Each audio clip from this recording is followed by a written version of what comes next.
Ladies and gentlemen, during the next 30 minutes you will hear Bing Crosby, Frank Lovejoy, Agnes Moorehead, and Walter Houston as WNBC brings you transcribed a special Memorial Day edition of Anthology.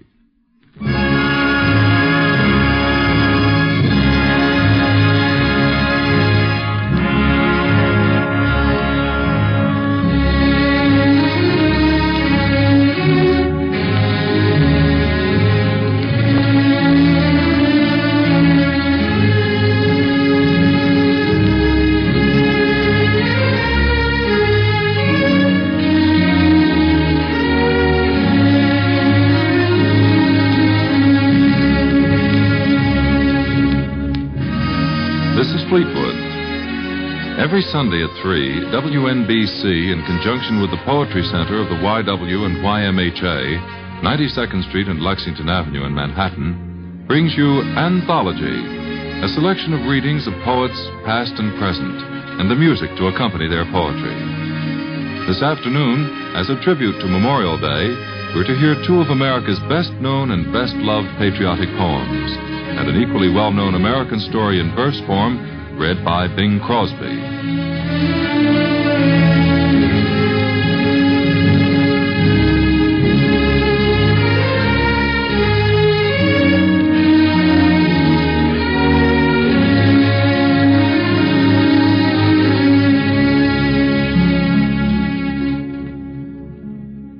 On this Memorial Day of 1954, we have poetry spanning our nation's history from the earliest times to the present day, from verses in dedication to our earliest settlers, to a story in verse which can very well serve as a symbol of that precious freedom for which so many American men and women have fought and died down through the long centuries. We begin with a poem of the birth of our country. Here is the distinguished American actress, Miss Agnes Moorehead, in a dramatic reading of The Landing of the Pilgrim Fathers.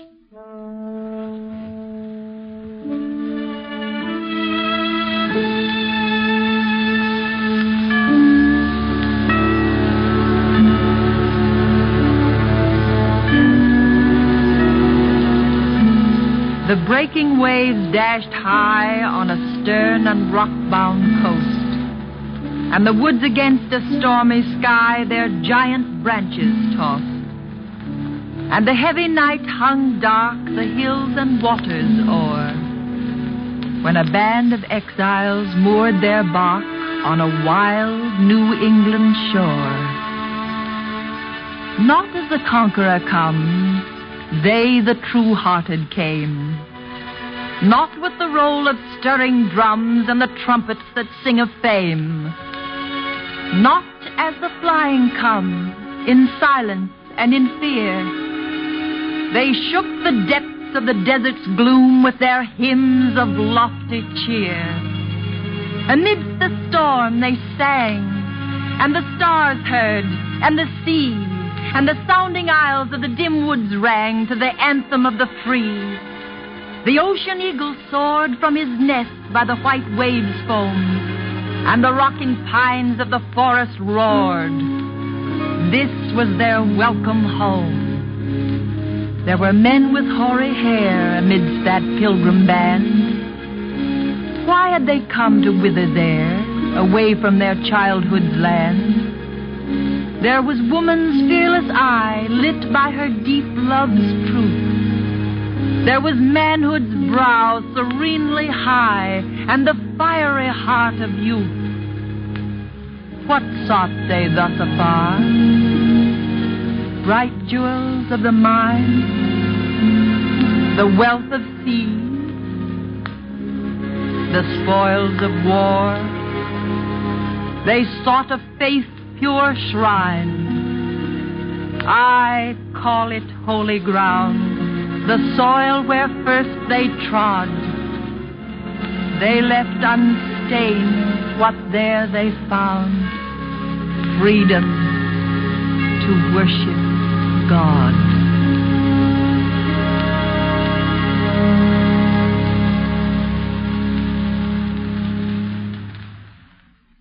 In the 1700s, we fought and won our liberty. And then, within another century, America was to go to war not once but twice again, and to our great shame, won a war between the states in which citizen fought citizen. In the North, in the South, divided loyalties, divided homes, names like Harper's Ferry, Shiloh, Bull Run, and in the White House, a tall, gaunt, unhappy man named Abraham Lincoln. The late Walter Houston brings us a poem of the Civil War, a poem of intense sadness written by Walt Whitman upon the assassination of President Lincoln. The special musical accompaniment was written by Victor Young. Walter Houston reads, "O Captain, My Captain."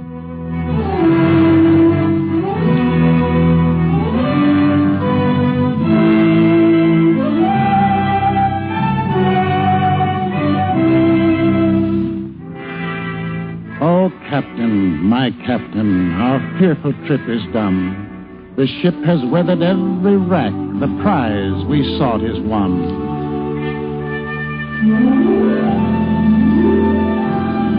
The port is near, the bells I hear, the people all exulting, while follow eyes the steady keel, the vessel grim and daring.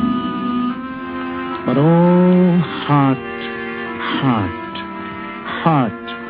oh, the bleeding drops of red, where on the deck my captain lies, fallen, cold, and dead. Oh, Captain, my Captain, rise up and hear the bells.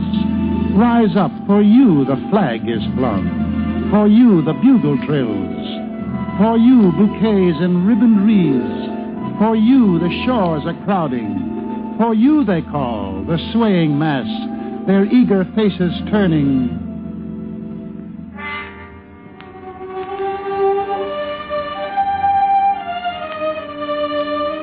Here, Captain, dear father, the arm beneath your head.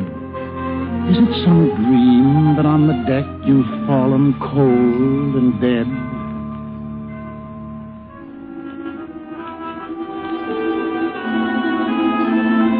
Captain does not answer.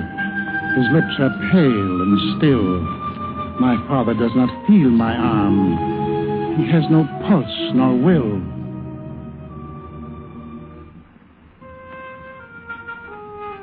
The ship is anchored safe and sound, its voyage closed and done. From fearful trip the victor ship comes in with object won. Exult, O shores, and ring all bells. But I, with mournful tread, walk the deck my captain lies, fallen, cold, and dead.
For the major portion of this special Memorial Day program, we're to listen to The Man Without a Country, a poetic narrative by Jean Holloway, based on Edward Everett Hale's immortal story, and narrated by Bing Crosby, with Frank Lovejoy as Philip Nolan.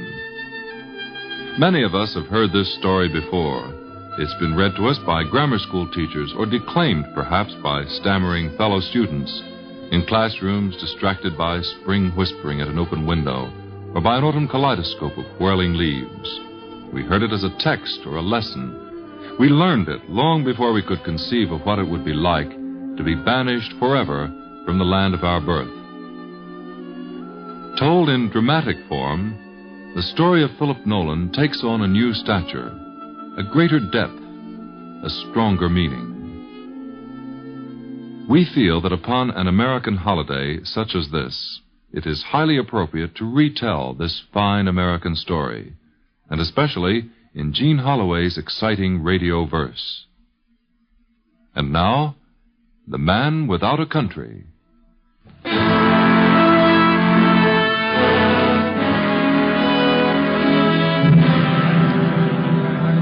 Order in the court!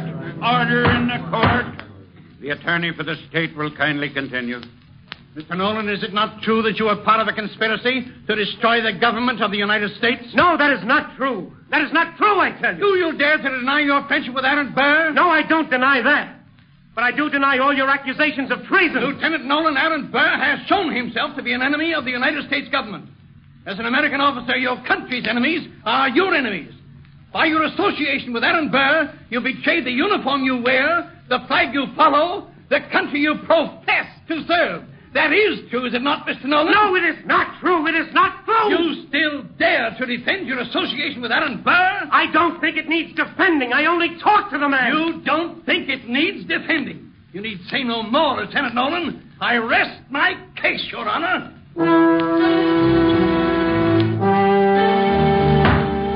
Philip Nolan, rise and face the court. Philip Nolan, is there anything you wish to say to show that you have always been faithful to the United States? The United States? Damn the United States! I wish I may never hear of the United States again! Who was that man? Who would dare utter such treason? Let me tell you a story, America, about you and your growing. Not a story of a national hero, but of Philip Nolan, who severed a bond before he knew its value. Listen to the story of the man without a country. Think back. Way back to the 1800s. Remember? You were still an adolescent then. You were proud of being a nation of 17 states. And you were beginning to speak grandly of adding Michigan, Indiana, and Mississippi, and becoming 20. Zealous old Tom Jefferson was in the White House. And down in the South was a man named Aaron Burr and a man named Philip Nolan. They say now, well, now that history has sifted the facts and weighed the evidence, they say Philip Nolan was as fine an officer as any in the Western Division. Oh, he was a little more hot-headed than some, a little swifter to anger than others, a little too quick sometimes about getting his 2 cents of opinion in, but he was not alone in this. There were many dashing young gallants like him, as ready to die for a kiss as a flag. And Philip Nolan might have gone to his final sleep among the vine-covered homes of the dead in Orleans, as quietly as any of them, had a star not crossed his path one night. Mr. Nolan, I'm Aaron Burr. I'm told you're a young man of remarkable promise. I should like to talk to you about your future. Why, thank you, sir. I hardly know what to say. Thank you very much. A star comes that way sometimes. Sudden, blinding, dazzling. Aaron Burr came as a disguised conqueror. Rumor had it that there was an army behind him and an empire before. But that first day in Orleans, though Philip Nolan wasn't to know it for a long time yet, he became the man without a country. It was only a step from Aaron Burr's side to a trial for treason.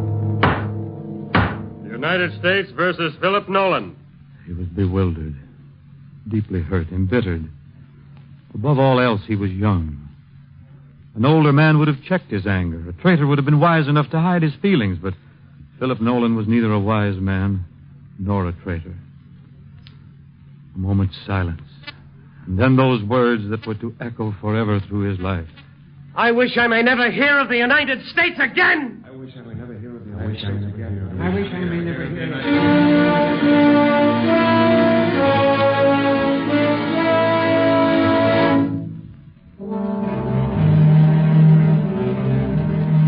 The words filled the courtroom, shivered against the walls. No one spoke, no word fell to combat those other words. Half the officers in the room had served through the Revolution. They had fought their way, starved and frozen through endless bitter months, so that one day a people could say, "This is my country." Judge and the jury rose and left the court wordlessly. No one else stirred. Someone in the back of the room sighed, and someone else coughed. That was all. 15 minutes went by like 15 years before the judge returned. Prisoner, hear the sentence of the court. The court decides, subject to the approval of the President, that you shall have your wish. You will never hear the name of the United States again. It was the fall of 1807. It would be 1863 before he heard her name again. The leaves would grow red in Maryland soon. They'd be piled along the Potomac for burning. Their smoke would spiral into lace against the November skies. They'd be tapping the trees for maple sugar in the Vermont woods, and the New England housewives would gather in their spiced kitchens to prepare the Thanksgiving puddings. The Cape Cod fishermen would go out in the misty dawn for their nets, and the harvest would be a bright promise on the Indiana hillsides. The Blue Ridge and the Allegheny and the Rockies would pull the snow up over their shoulders and settle down for the winter. And the Mississippi would go slipping on through the heart of America. There would be hearth fires and Christmas trees, and there'd be dances. There would be church service and wedding ceremonial and baptismal. But not for Philip Nolan. His was the sea and the bitterness of salt on his lips and no port at evenings. And in one sudden, heart-stabbing moment, Philip Nolan knew what he had lost. Sir, you will receive from Lieutenant Neal the person of Philip Nolan, late a lieutenant in the United States Army. You will take the prisoner on board your ship and keep him there with such precautions as shall prevent his escape. You will provide him with such quarters, rations, and clothing as would be proper for an officer of his late rank. But under no circumstances is he to ever to hear of his country or see any information regarding it.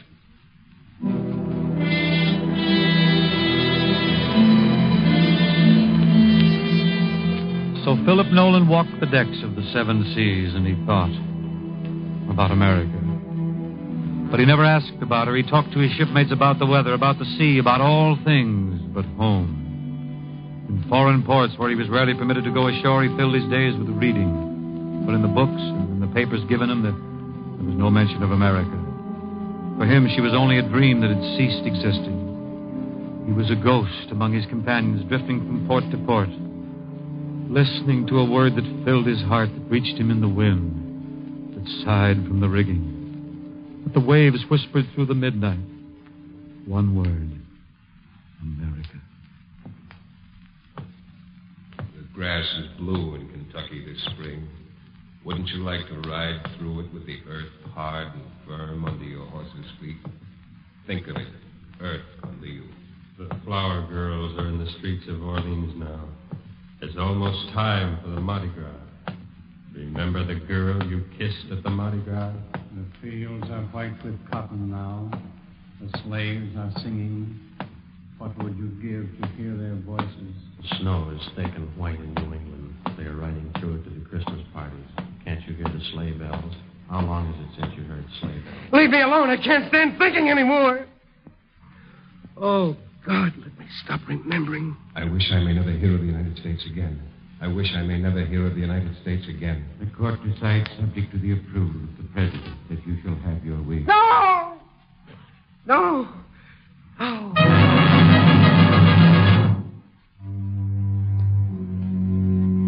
The men were kind enough. On Sunday afternoons when they sat on deck, smoking and chatting, they invited Nolan to join them. He had a pleasant voice. Sometimes they asked him to read to them. One day the reading sessions came to an abrupt end. Here, Nolan, let's have something out of this. The Lay of the Last Minstrel. Walter Scott, eh? Yeah, it's a new book the captain sent down. He says there's some nice stuff in it. Well, let's have a look at it. Breathes there the man with soul so dead, who never to himself hath said, this is my own, my native land. Whose heart hath ne'er within him burned, as home his footsteps he hath turned from wandering on a foreign strand. If such there breathe, someone else finish it. I'm something to attend to below. Philip Nolan could never find peace. Ships docked, set sail, men went home on leave. He watched in wordless agony. He thought of candlelight on warm, gracious tables, of gardens where a man could crumble the rich soil in his fingers, of linens whipping on the clotheslines and the friendly smells of kitchens. He thought of moonlight on hair that was soft as silk to the touch, of eyes liquid in the starlight, of lips velvet smooth and ripe for kissing. He thought of arms opened wide to gather in the returning sailor and one special voice that would say, "Welcome home." He thought of perfume and music and the rustle of silk. He was young, and there was a fierce hunger in him. Then one night in the Mediterranean, some ladies were invited aboard for a ship's ball. All that was young in Philip Nolan died that night as he stood on deck, looking at the girl he had loved a lifetime ago.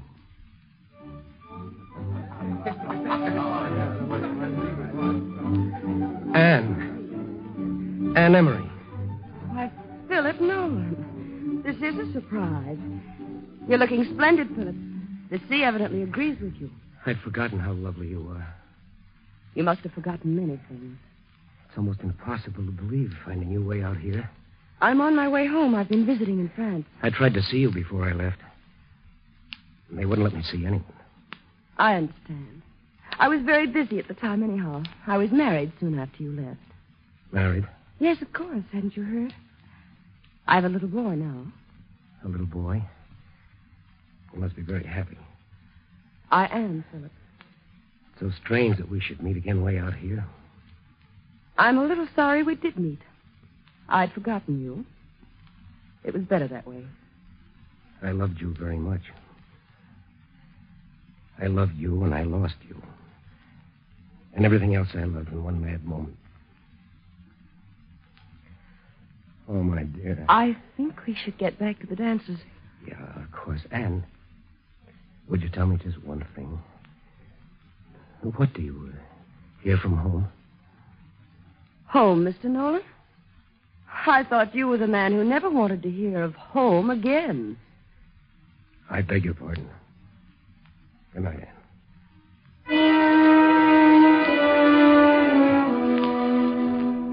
Philip Nolan knew in that moment how alone he was. One man with only the sea for the rest of his life and one nameless port at the end of it. The days became weeks, and the weeks years that marched across his forehead and left him old. His eyes were deep pools of loneliness, his heart completely empty. No one knew until the day he was dying how deep his hurt had gone. No one knew until that day when they entered his room for the first time and found it a shrine to America. Stars and stripes were draped around a picture of Washington, and he had painted a majestic eagle with its foot clasping the whole globe. At the foot of his bed was a great map of the United States, drawn from memory.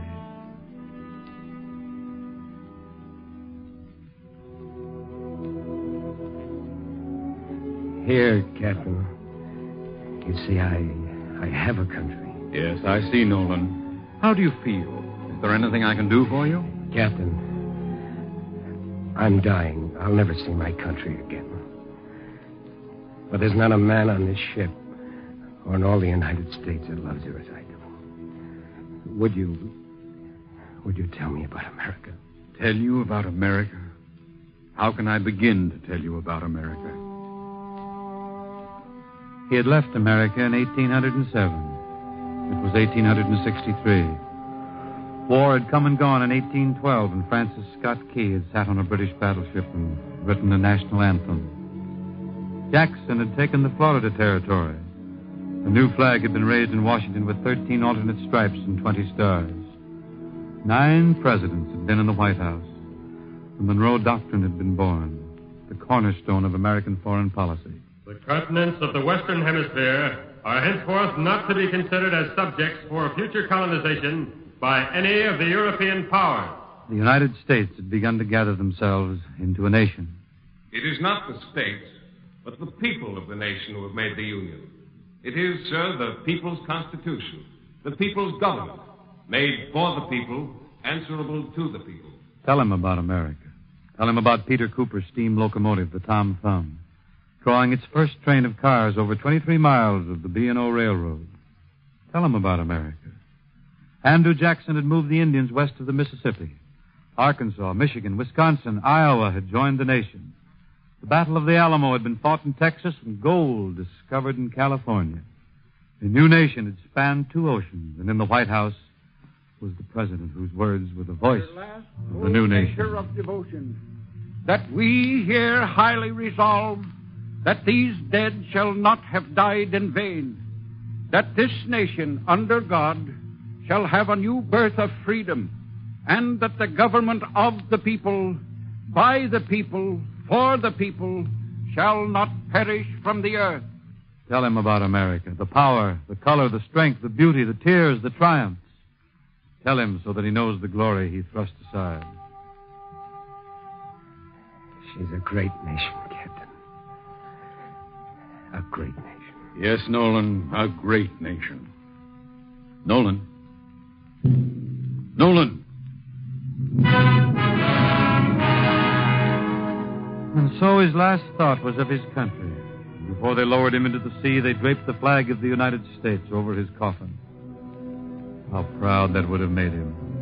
The captain intoned the last rites. The bugler played taps. And the ceremony was over.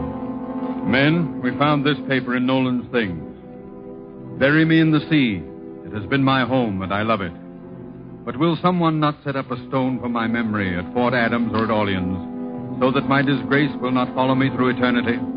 Say on it, in memory of Philip Nolan, lieutenant in the Army of the United States. He loved his country as no other man has ever loved her, but no man deserved less at her hands. We will do as he wished. And so, although the sea claimed him, his soul would know the feeling of land again. The flowers would be near him and the trees and the earth of America. He would know the seasons and the pulsing life of the nation. There would be a flag over him and the knowledge of belonging.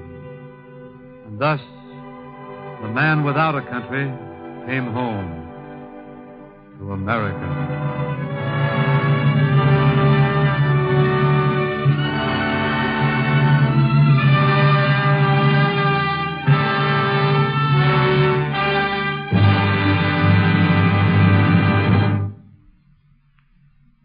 The Man Without a Country, a poetic narrative by Jean Holloway, based on Edward Everett Hale's immortal story, and narrated by Bing Crosby with Frank Lovejoy as Philip Nolan. On Anthology, Memorial Day, 1954.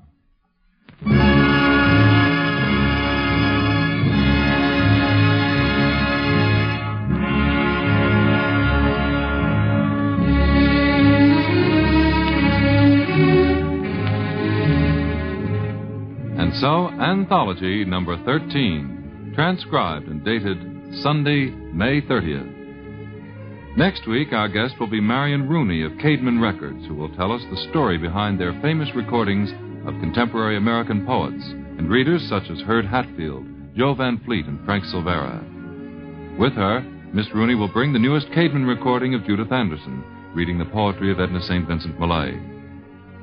Anthology comes to you with the cooperation of the YW and YMHA Poetry Center, 92nd Street and Lexington Avenue, John Milcom Brennan, director. The program is produced by Steve White, written and directed by Draper Lewis. And now this is Fleetwood wishing you good luck and good reading. Don't forget to join us next Sunday at 3 for another edition of Anthology on your community stations in New York.